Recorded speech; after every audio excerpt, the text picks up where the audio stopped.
kabar pemirsa? Kembali Anda menyaksikan acara Mingguan Dunia kita, produksi VOA yang kami bawakan dari Washington DC. Saya Aryatna Budianto. Dan saya Rifan Dwi Astono. Dan kali ini kita sudah berdiri di depan sebuah sekolah dasar, Ya, SD Horace Mann. Ini ada di Washington DC. Ya. Karena kita sudah memasuki pekan tahun ajaran baru nih di Amerika Serikat. Ini namanya Pekan Back to School Yeay. atau kembali ke sekolah. Dan ini membawa semacam perasaan campur aduk ya, antara si siswanya banyak yang senang ketemu teman-teman gitu.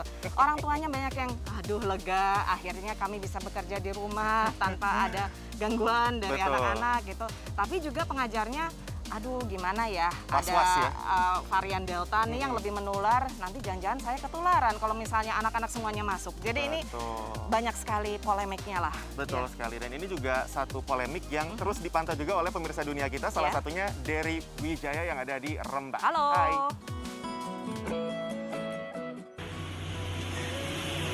Halo dunia kita, nama saya Dery Widianto dari Kota Rembang.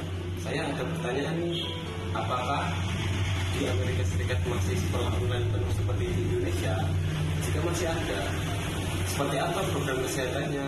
Terima kasih.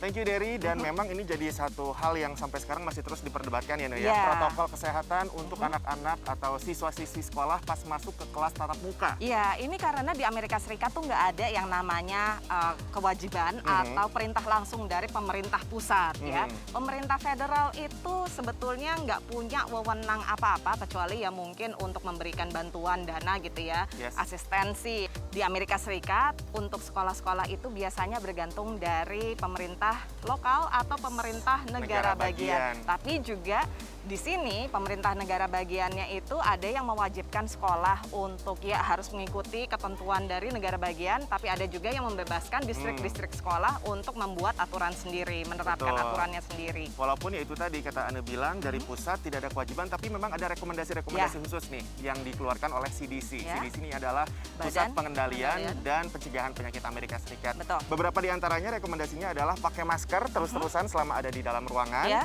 terus harus jaga jarak. Sekarang minimal cuma 3 feet ya, 1 Tadinya meter. kan 6 feet gitu ya, hampir 2 meter. Sekarang Betul. berkurang ya. Dan satu lagi adalah untuk mereka yang mungkin ngerasa nggak enak badan atau misalnya ada gejala-gejala Pilek tertentu, dikit gitu, nggak jangan usah masuk. Ya, Betul, jangan. iya di rumah aja. Betul. Karena sekarang juga mereka sudah tersambungkan dengan berbagai macam teknologi yang memungkinkan anak-anak di rumah pun kalau misalnya sakit itu bisa mengikuti kegiatan belajar mengajar ya, karena selama ini toh sudah virtual. Benar. Dan tadi kata Anda bilang juga kan memang di Amerika Serikat ada negara bagian yang tidak mewajibkan sekolah untuk ikut aturan negara Aturannya, bagian, negara tapi ada bagian. juga yang dibebaskan. Nah, ini sekarang jadi kontestasi atau perdebatan Iya. di beberapa negara bagian yang Betul. justru melarang sekolah untuk memberlakukan kewajiban bermasker. Nah, nih. tapi menarik juga karena ada sejumlah kasus ya, ribuan siswa dan pengajar dinyatakan positif ya setelah kembali ke sekolah dan akhirnya sekarang terpaksa diberhentikan kegiatan bertemu langsungnya di sekolah. Betul, dan ya itu dia, sampai sekarang masih ada yang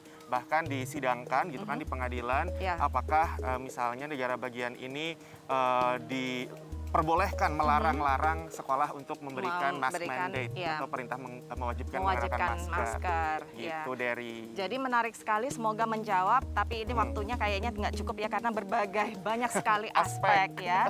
Ada aspek politiknya dan juga kekhawatiran dari pejabat kesehatan masyarakat dan juga HAM-nya. Banyak deh Iya, ini pokoknya dimensinya. banyak sekali nuansanya dan kita akan terus memberikan update-nya dalam dunia kita. Nah, sekarang kita mau ngeliat nih apa aja sih yang jadi concern masyarakat, terutama dari kalangan pakar kesehatan masyarakat tentang back to school di Amerika. Antrian panjang ini adalah orang tua yang mengantar anak mereka kembali ke sekolah. Di Sekolah Dasar Norman di Los Angeles, California, siswa yang akan masuk sekolah harus melalui pemeriksaan harian menggunakan kode daring untuk memastikan anak mereka sehat dan aman untuk menghadiri kelas luring. It starts with us. We can't just put all the pressure on the kids. And so I think if we're safe, then our kids are going to be safe. Sedikitnya 106 distrik sekolah di Amerika Serikat membuka kembali sekolah di musim gugur sekitar bulan September. Namun tiap distrik punya aturan masing-masing mengikuti peraturan negara bagian. Negara bagian California mewajibkan staf sekolah untuk divaksinasi atau menjalani tes berkala. Sementara sebagian kecil distrik sekolah mewajibkan pengujian berkala bagi staf dan siswanya. Namun penggunaan masker masih jadi polemik di antara sebagian orang tua. And I don't see force when we walk in the building. And I look at your faces and I see masks and no masks. And I see choice. And I think that's something that we need to continue to teach our children. 53% distrik sekolah yang buka kembali mewajibkan penggunaan masker di dalam sekolah, menurut data University of Washington. Selain dikarenakan varian Delta yang lebih mudah menular, belum ada vaksin yang disetujui BPOM AS untuk disuntikan kepada anak di bawah usia 12 tahun. Nobody under the age of 12 has been immunized. So by definition, there's a huge susceptible population. Menggunakan masker masih dinilai sebagai solusi paling efektif bagi pembukaan kembali sekolah. And we studied over 1 million children and adults this past spring with no distancing, 3 children to a bus seat, schools open full time for everyone. And again, the chance of a child infecting somebody else at school once, if they came to school with COVID, was 1% or less. Juga vaksinasi bagi warga yang sudah memenuhi syarat. If we vaccinate the community, then the schools are safe. And then when the schools open, obviously we should try to vaccinate all our children aged 12 and older. They're still not well vaccinated. Akademi Dokter Anak Amerika mendesak percepatan izin persetujuan vaksin bagi anak-anak usia 5 hingga 11 tahun. Sementara serikat guru terbesar di AS mendukung kebijakan kewajiban vaksinasi atau tes berkala bagi guru yang enggan divaksinasi. Dari Alexandria, Virginia Gunawan, VOA. Ya, sekarang kita istirahat dulu dan kita masih akan bawakan lagi liputan-liputan mengenai kembali ke sekolah tahun ajaran baru. Jangan kemana-mana, tetaplah di Dunia Kita.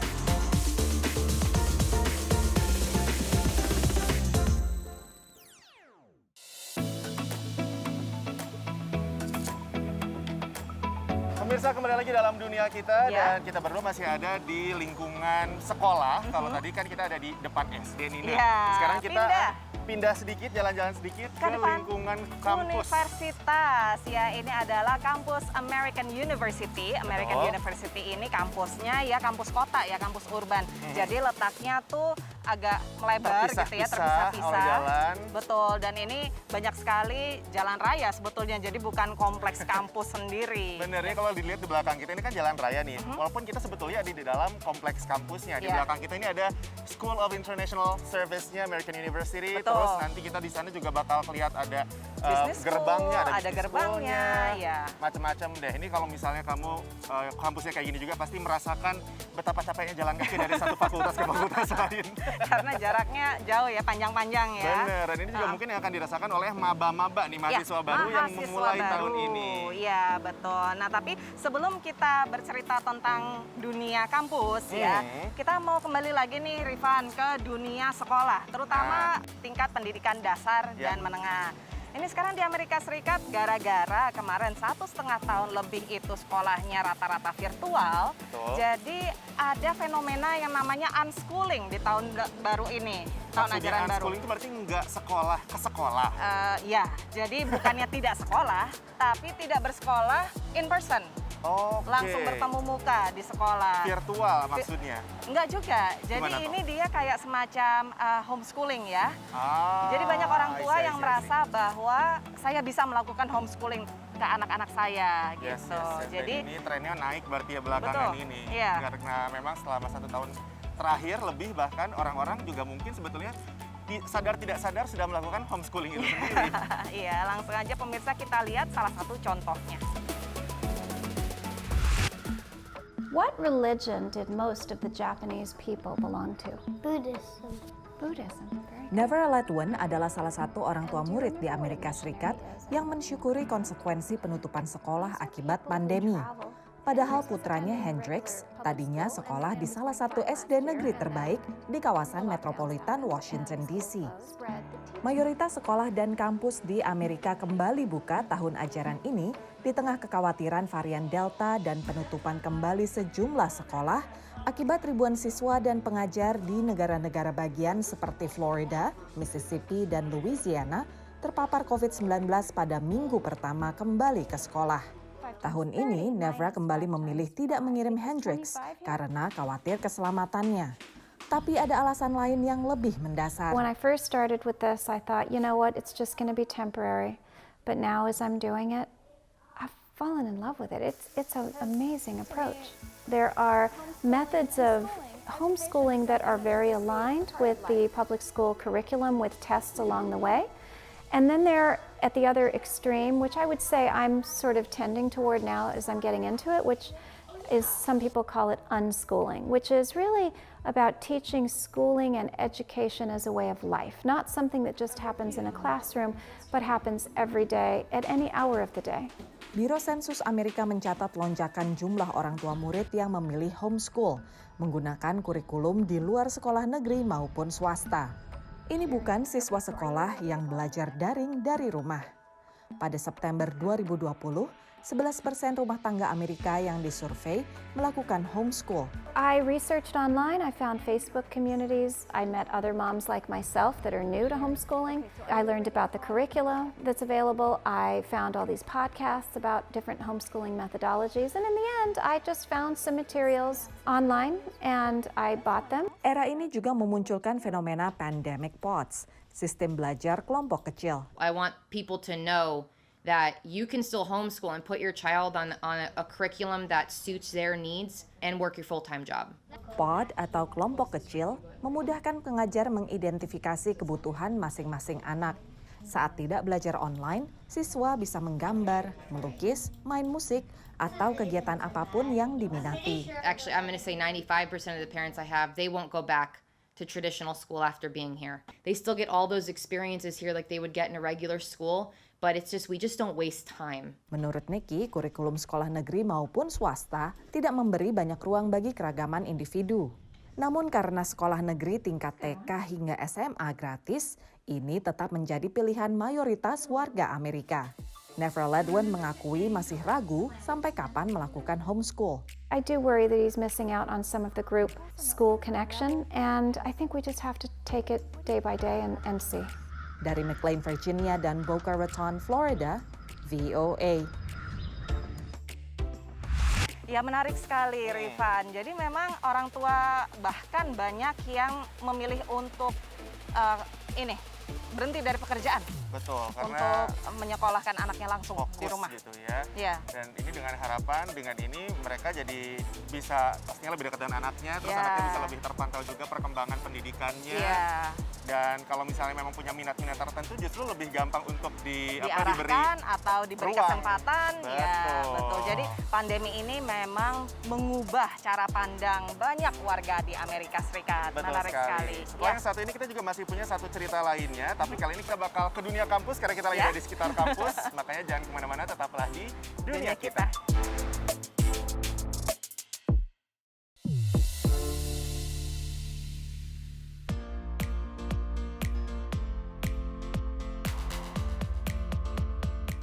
Kita sampai di segmen terakhir Dunia Kita, pemirsa, masih dari kampus American University di Washington DC.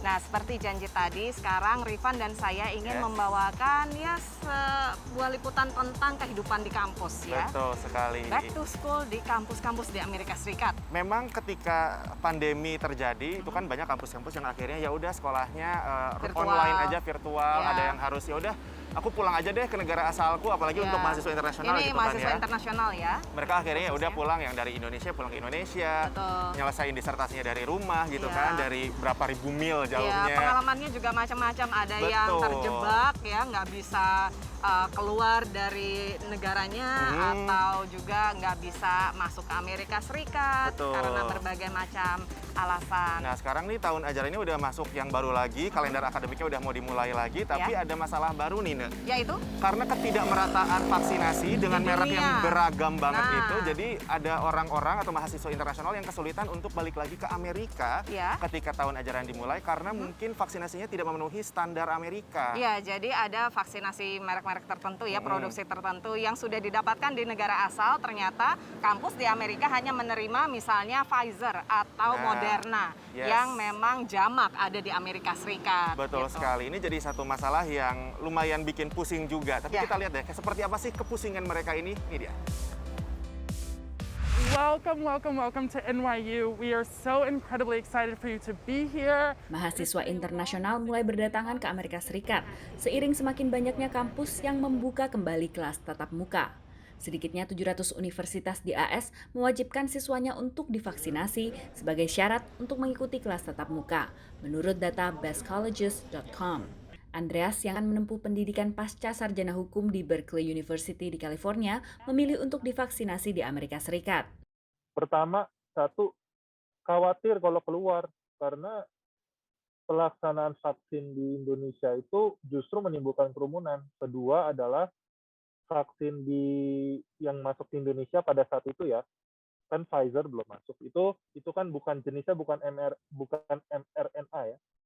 Sedangkan vaksin yang paling bagus itu kan yang tipenya mRNA, which is salah satunya Pfizer. Dan nunggu bisa dapat vaksin di sini, karena kan memang udah tahu akan berangkat. Lain lagi kisah Jenny Chang yang menempuh studi di Columbia University, New York. Ia sebelumnya telah memperoleh vaksin Sinopharm di Beijing yang tidak termasuk 3 vaksin yang disetujui BPOM AS. Kini, ia mempertimbangkan untuk melakukan suntikan tambahan dengan vaksin berbeda. I was a bit worried about my vaccination because I did hear that, the Sinopharm one might not be as effective, especially against the Delta variant. Sebagian besar universitas di AS memperbolehkan mahasiswanya untuk menggunakan vaksin yang disetujui Organisasi Kesehatan Dunia WHO. Tidak terbatas pada vaksin yang disetujui BPOM AS saja, dan sebagian juga mengecualikan mahasiswa yang memiliki alasan kesehatan atau keyakinan. Sebagian kampus di kota besar juga membuka klinik vaksinasi bagi mahasiswa mereka, salah satunya New York University. The university is requiring all students to be vaccinated, and if they aren't vaccinated by the time they get here, NYU is providing vaccinations for those students. Kampus dipandang berperan penting untuk menggalakkan upaya vaksinasi. But we have to continue to double down our efforts to get those who are a little unsure, uncomfortable, or maybe we have to bring the vaccine to them. I know there are some folks that might want it but have issues with transportation. We're working on every angle to make sure that we get as many shots in the arms of folks. Data Institute of International Education menunjukkan pendaftaran mahasiswa internasional ke AS tahun ini naik 2 kali lipat dibandingkan tahun sebelumnya. Dari Boston, Massachusetts, Virginia Gunawan dan tim VOA. Ya menarik sekali Rifan, bahwa kalau sudah divaksinasi di negara asalnya, itu di Amerika Serikat rata-rata divaksin lagi ya. Betul, termasuk temenku bukan di Amerika sih, dia kuliah ke Belanda Nina. Dia di Indonesia udah divaksinasi Sinovac gitu kan. Walaupun sebetulnya kampusnya tidak mewajibkan harus vaksinasi lagi di Belanda gitu, dan menerima aja kalau udah divaksin Sinovac. Tapi dia sendiri sebetulnya merasa pengen divaksinasi lagi deh di Belanda. Jadi pilihan pribadi ya, bukan ketentuan dari kampus. Betul sekali, dan memang tingkat vaksinasi di berbagai negara ini beda-beda kan. Di Amerika Serikat sendiri sekarang tingkat vaksinasinya sudah lebih dari separuh, udah 52% seluruh warga Amerika Serikat di atas usia 12 tahun yang sudah divaksinasi penuh. Betul. Nah ini sekarang orang tua murid menunggu-nunggu saatnya anak-anak usia 5 tahun ke atas boleh menerima vaksinasi. Karena yang kemarin kan bulan Mei 12 ke atas sudah boleh. Sekarang katanya kabarnya ya kalau di Fairfax County ya di daerah saya itu paling cepat anak umur 5 tahun bulan Desember. Semoga itu kan ya. berarti udah 1 kuartal sendiri, udah 1 kuartal, iya catur bulan. Jadi ini agak-agak bikin deg-degan juga sih sebetulnya karena sekolahnya udah berjalan. Udah selesai, udah baru mulai in person lagi gitu kan. Semoga sih sebetulnya memang semoga itu segera tercapai, terlaksana biar orang tua nggak deg-degan, anak-anak bisa lebih dalam artian lebih bebas lah main gitu kan, para berinteraksi. pengajarnya juga lebih lega gitu ya, lebih merasa terlindungi. Betul sekali, semoga bisa cepat divaksinasi anak-anak ini dan termasuk di seluruh dunia juga, di Indonesia dan negara-negara lainnya juga ya. Betul, baik. Nah sekarang kita waktunya untuk pamit, pemirsa tidak terasa sudah setengah jam menemani Anda dalam dunia kita. Jangan lupa kalau misalnya mau nonton lagi dunia kita, episode ini atau yang sebelumnya, atau juga liputan VOA yang lainnya, bisa kunjungi situs kami www.voaindonesia.com atau di channel YouTube kami VOA Indonesia. Betul, dan kalau mau misalnya menjadi sahabat dunia kita, silakan langsung follow media sosial VOA Indonesia di Facebook, Twitter, dan Instagram. Kata kuncinya @voaindonesia. Dan juga kalau mau bertanya tadi kayak Derry di Rembang, gimana caranya Pak? Langsung aja DM atau direct message Instagramnya VOA Indonesia atau ke Instagram kita berdua boleh? Boleh. Rifan Duwino dan Anda Budianto ya? Boleh, iya betul. Kalau gitu kami undur diri dulu pemirsa dari kampus American University di Washington DC. Saya Ariadna Budianto. Saya Rifan Duyastono. Ya, stay safe and stay healthy pemirsa. Pastinya. Dadah. Dah.